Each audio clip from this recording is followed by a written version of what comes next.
Mid-April 1945. The Red Army begins its final assault on Berlin. Despite the fact that the Germans have been building all kinds of defenses around their capital for months, the only positions that are going to prove impenetrable are going to be three imposing anti-aircraft towers, which had been built long before.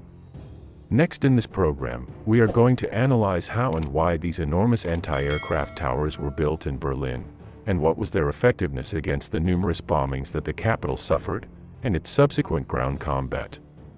It all started in August 1940, after the first bombing of Berlin by the British Air Force.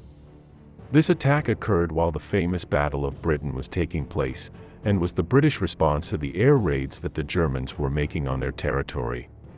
Until then, the possibility of being bombed inside the German borders had not been a concern for the German leader, since the Luftwaffe was very powerful and was supposed to have completely controlled the sky. Furthermore, Hermann Göring himself had promised that no Allied bomber would ever be able to attack Berlin. Thus, once this British air attack on Berlin took place, the weakness of German cities that were far from safe was revealed, and a program of building large anti-aircraft towers was launched to protect them. As we can imagine, anti-aircraft defenses of all kinds began to be created in all large cities, but it was specifically in Berlin, Hamburg, and Vienna, where these mega-constructions were carried out. After all, it must be taken into account that these attacks caused a great moral impact on the population, which led them to think that things in the war were not going very well if they suffered these bombings, and their country was not capable of containing them. Because they wanted to avoid giving this image of weakness to the population as soon as possible, total priority was given to the construction of these towers, and they were built in just 6 months. To make them possible, the schedules of the railways in Germany were even altered, so that at no time was there a lack of concrete, steel, and any construction material in these works. But why was the decision made to make these big towers inside cities like Berlin? Would it have been better to have built them on the outskirts? There are several reasons why this decision was made. First of all, cities were high-priority targets for bombers, so they needed to be defended at all costs. Another important point is that bombers are most vulnerable in their final approach phase. Because due to the limits of guidance devices, the bomber has to maintain a constant heading just before dropping the bombs. Therefore, during that time it could not carry out evasive maneuvers, and it had to maintain its fixed course. This was practically the only moment in which the terrestrial anti-aircraft guns could shoot down any aircraft. On the other hand, erecting these tall towers in urban areas was necessary to obtain a free range of fire in all directions. Also, fire control systems and radar stations were needed, so putting them on a tower made a lot of sense. Finally, these buildings could be used as air raid shelters for the population and give them protection against Allied attacks. Although they had a capacity for about 10,000 people, at the most critical moments up to 30,000 were taken refuge there, completely packed together. Well, after having seen the reasons why they were built, let's now see their technical characteristics. Completed between mid-1941 and early 1942, Berlin's massive anti-aircraft towers stood 55 meters tall with 11-foot thick concrete walls, and were considered invulnerable to air attack. Similarly, they were also invulnerable to Soviet artillery fire during the Battle for Berlin. Each tower was capable of maintaining a rate of fire of 8,000 rounds per minute thanks to its multiple guns at various levels, with a range of up to 14 kilometers in a 360 degrees field of view.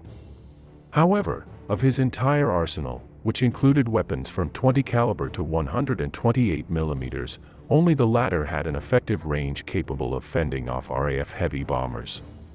So its most feared guns were the 128 flak twins, capable of firing about 20 shells per minute.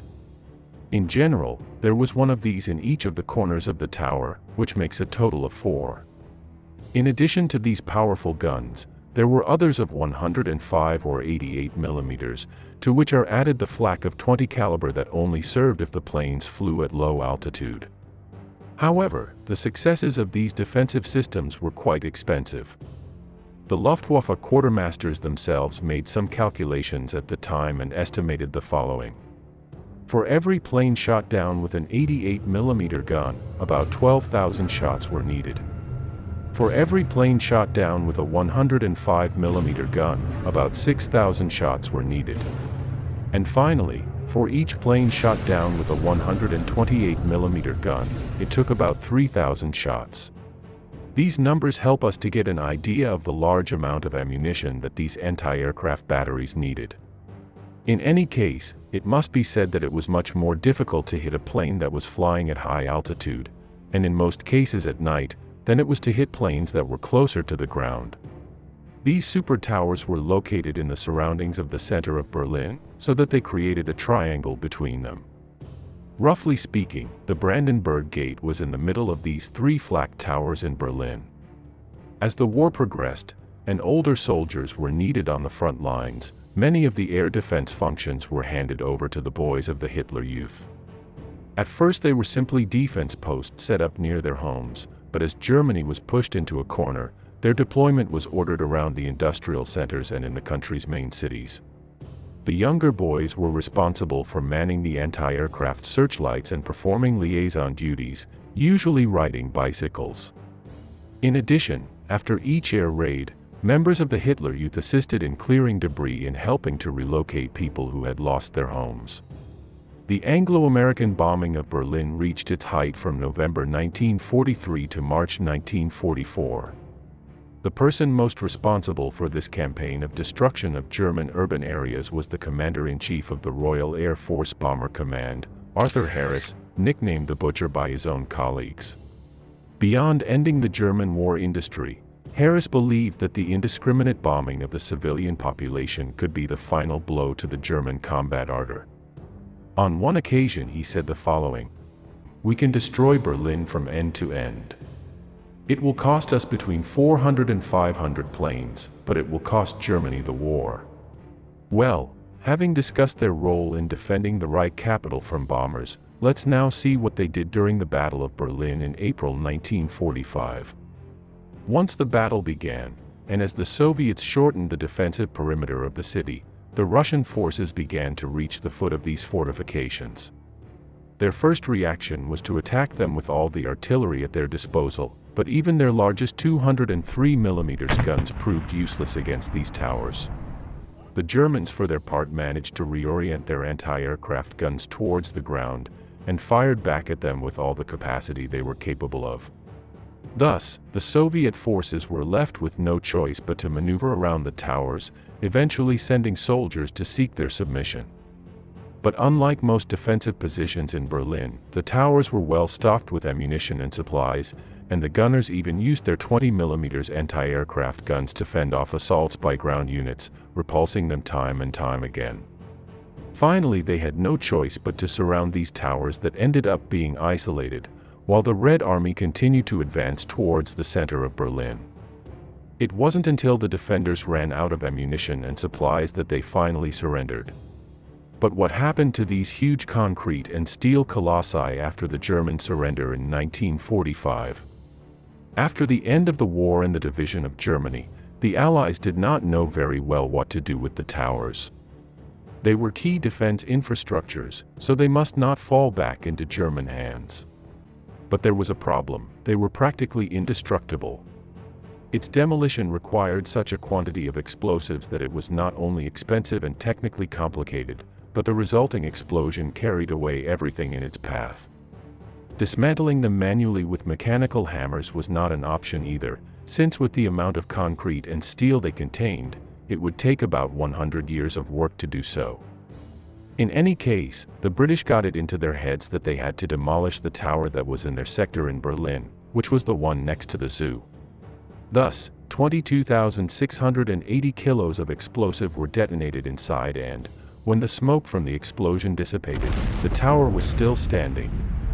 "Made in Germany," sneered one of the journalists invited by the British authorities.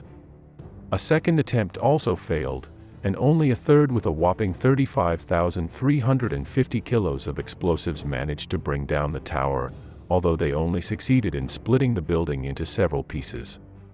The explosion was so brutal that it blew away everything it found within several hundred meters, mainly the few infrastructures of the Berlin Zoo that had survived the war. On the other hand, the Soviets had a similar experience with the tower in their sector, and after wasting thousands of kilos of explosives, they managed to break it into 3 pieces that they then covered with earth, creating an artificial hill. Do you want to continue analyzing how the Battle of Berlin was, and how was the intervention of one of these towers during the assault on the Reichstag? I leave this program with Daniel Ortega in the description. Thank you all so much for being part of this community, especially the sponsors who make this possible. Subscribe and share this program if you liked it, and see you as always every Thursday and Sunday. See you soon.